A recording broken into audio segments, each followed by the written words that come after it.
کیا ہوگا مہنگا، کیا ہوگا سستا، تنخواہیں کتنی بڑھیں گی، عوام کو کتنا ریلیف ملے گا، سب کی نظریں بجٹ پر لگ گئیں۔ 14,000 ارب روپے سے زائد مالیت کا وفاقی بجٹ آج پیش کیا جائے گا۔ آئندہ مالی سال کے بجٹ میں 6,000 ارب روپے سے زائد کا خسارہ متوقع۔ وفاقی کابینہ کی منظوری کے بعد بجٹ پارلیمنٹ میں پیش کیا جائے گا۔ آئندہ مالی سال کا ترقیاتی بجٹ 1150 ارب روپے ہوگا۔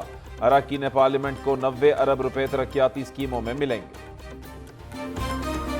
جو گراوٹ ہو رہی تھی معیشت میں وہ رک چکی ہے، لیکن اب جو بہتری کی طرف اس کا جو ہمارا پوری کوشش اور ترقی کی طرف اس کو یعنی تیزی کے ساتھ چلانا ہے وہ انڈر وے ہے، اس کے لیے ہم کام کر رہے ہیں۔ حکومت مقررہ معاشی اہداف حاصل کرنے میں ناکام رہی۔ رواں مالی سال معاشی ترقی کی شرح 0.29% رہی۔ مہنگائی کی شرح 29% تک پہنچ گئی۔ برآمدات، معاشی، زرعی، پیداواری اہداف حاصل نہ کیے جا سکے۔ وزیر خزانہ نے اقتصادی سروے پیش کر دیا۔ اسحاق ڈار نے کہا کہ ملکی معیشت کا حجم کم ہو کر 341 ارب 50 کروڑ روپے ڈالر تک آ چکا ہے۔ 11 ماہ میں امپورٹ میں 29.2 اور ایکسپورٹس میں 12.2% کمی ہوئی۔ ترسیلات زر میں 13% گراوٹ ہوئی۔ 9 مئی کے منصوبہ ساز کو انجام تک پہنچانا ضروری ہے۔ جہانگیر ترین نے استحکام پاکستان پارٹی کا باقاعدہ اعلان کر دیا۔ 9 مئی کے واقعات نے ملکی سیاست کو تبدیل کر کے رکھ دیا ہے۔ جہانگیر ترین کہتے ہیں کہ شرپسندوں کو سزا نہ ملی تو سیاسی مخالفین کے گھروں پر حملہ قابل قبول سمجھا جائے گا۔ یہ معاملہ صرف ایک ہجوم کا سرکاری عمارتوں پر حملے کا نہیں۔ ایسا نہ ہو کہ کل کوئی ہجوم ہمارے گھروں پر حملہ کر دے۔ ایسے رویے کی کوئی بھی معاشرہ اجازت نہیں دے سکتا۔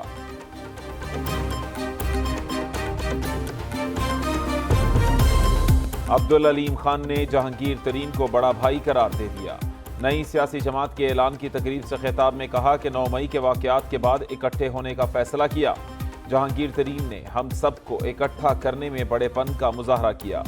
ان کی سربراہی میں مشترکہ طور پر ایک پلیٹ فارم پر اکٹھے ہوں گے۔ مسائل کا حل پاکستان کو مستحکم بنانے میں ہے۔ ایسا ملک بنانا ہے جس میں پارلیمان، عدلیہ، اسٹیبلشمنٹ ایک پیج پر ہوں۔ کبھی منہ چھپایا، کبھی سر جھکایا، کبھی کیمروں سے خود کو بچایا۔ لوگوں کے بیچوں بیچ موجود فواد چودھری بچ پھر بھی نہ پائے۔ استحکام پارٹی نے پہلے روز ہی پی ٹی آئی کے سابق کرتا دھرتا کو استحکام نہ دیا۔ رہنماؤں کے بیچ جگہ دی نہ سٹیج کے پاس پھٹکنے دیا۔ فواد چودھری نے پہلے جوش خطابت سے نام کمایا، پھر دوڑ کر سب کچھ لٹایا۔ ماضی میں پی ٹی آئی والے کہتے تھے کہ فواد آیا سواد آیا، لیکن استحکام پارٹی والوں کے حصے میں سب کچھ گمسم۔ مغرور نے کہا تھا کسی کے آنے جانے سے فرق نہیں پڑتا، وہ آج عبرت کی مثال بن چکا ہے۔ وفاقی وزیر اطلاعات مریم اورنگزیب کے چیئرمین پی ٹی آئی پر وار۔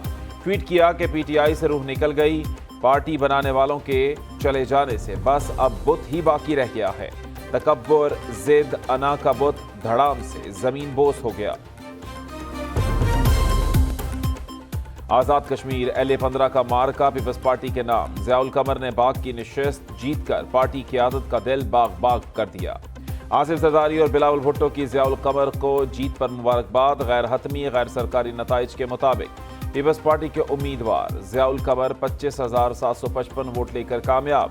مسلم لیگ نون کے مشتاق منہاس 20,485 ووٹ لے کر دوسرے نمبر پر رہے۔ پی ٹی آئی کے راجہ ضمیر کو صرف 4,942 ووٹ پڑے۔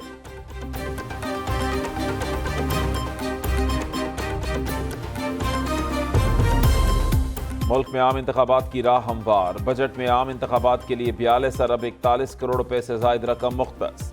پنجاب میں انتخابات کے لیے 9 ارب 65 کروڑ، سندھ کے لیے 3 ارب 65 کروڑ مختص۔ خیبر پختونخوا انتخابات کے لیے 3 ارب 95 کروڑ، بلوچستان کے لیے 1 ارب 11 کروڑ روپے رکھے گئے ہیں۔ الیکشن سیکیورٹی کے لیے 15 ارب، بیلٹ پیپرز کی چھپائی کے لیے 4 ارب 83 کروڑ روپے مختص۔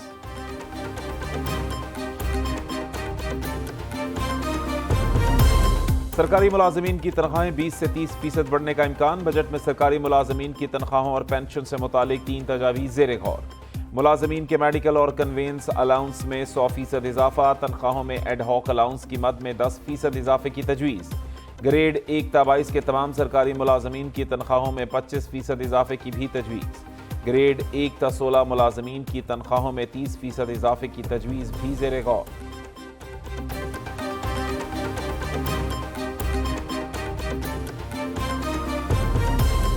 वफाकी बजट में 700 अरब के नए टैक्स लगाने की तैयारियां। FBR का टैक्स हदफ 9,200 अरब तक रखने की तजवीज़।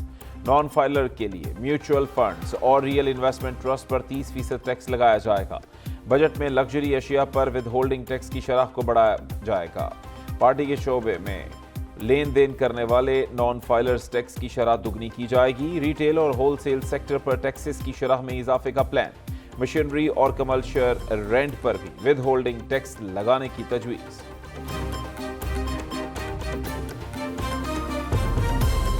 बजट में दिफा के लिए 1800 अरब रुपए से जायद का तखमीना। 7300 अरब रुपए कर्जों और सूद की अदायगी पर खर्च होंगे।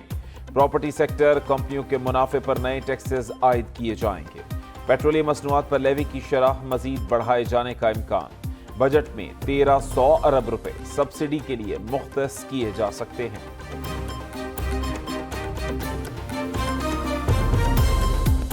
वज़ीर खजाना ने मुआशी बदहाली का मलबा PTI हुकूमत पर डाल दिया। PTI दौर में गैर मुल्की कर्जों में 97% इजाफा हुआ।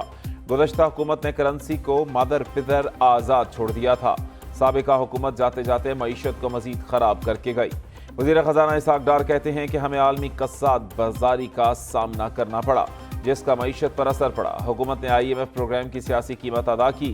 PTI हुकूमत ने मईशत को 24 में से 47वें नंबर पर पहुंचा दिया।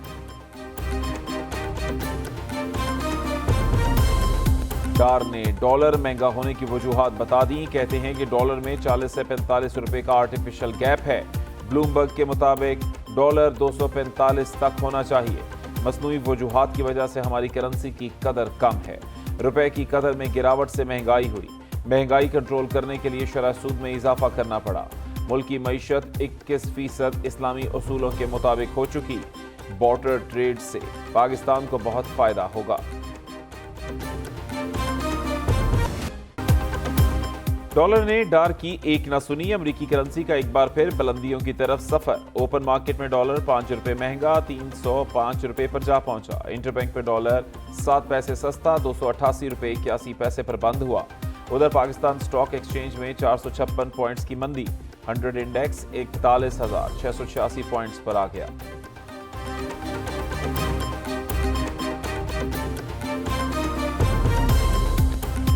बजट से पहले वफाकी हुकूमत को बड़ा धचका। बलोचिस्तान अवामी पार्टी का बजट सेशन के बाइकआउट का फैसला बलोचिस्तान हुकूमत को 55 अरब रुपए के वाजिबात की अदम अदायगी के बाद किया गया। बलोचिस्तान अवामी पार्टी के सदर और वजीर आला बलोचिस्तान अब्दुल कुद्दूस बजिंजो ने पार्टी सेनेटर और अरकान कौमी असम्बली को हिदायत जारी कर दी। बलोचिस्तान हुकूमत ने कौमी इक्तिसादी काउंसिल के इजलास का भी बाइकआउट किया था। जहांगीर तरीन के साथ सीट एडजस्टमेंट की जा सकती है। उनसे हमारा आइडियल रिलेशन है, एक साथ चलेंगे। मोमिन खसूसियत तारड़ का कहना है कि PTI छोड़ने वालों को सलाम पेश करते हैं। जहां जहां गुंजाइश होगी वहां लोगों को लेंगे। गुड टू सी यू ना होता तो चेयरमैन PTI जेल में होते। चेयरमैन PTI ने रियासत पर हमला किया। क्या उनका वजूद रियासत से बड़ा है? ये कब तक बहाने बनाएंगे?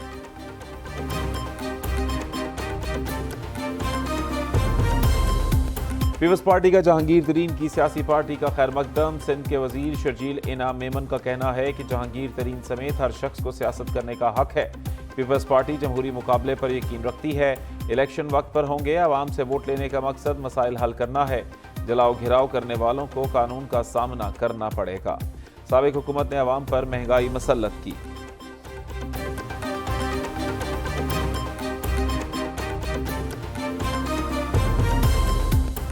अमरीकी सिफारतखाने की दरखास्त पर खदीजा शाह को काउंसलर रसाई देने की मंजूरी। खदीजा शाह के मामले पर अमरीकी सिफारतखाने ने काउंसलर रसाई के लिए वजारत खारजा को दरखास्त की थी। वजारत दाखिला की होम डिपार्टमेंट पंजाब को अमरीकी काउंसलेट लाहौर से ताउन करने की हिदायत।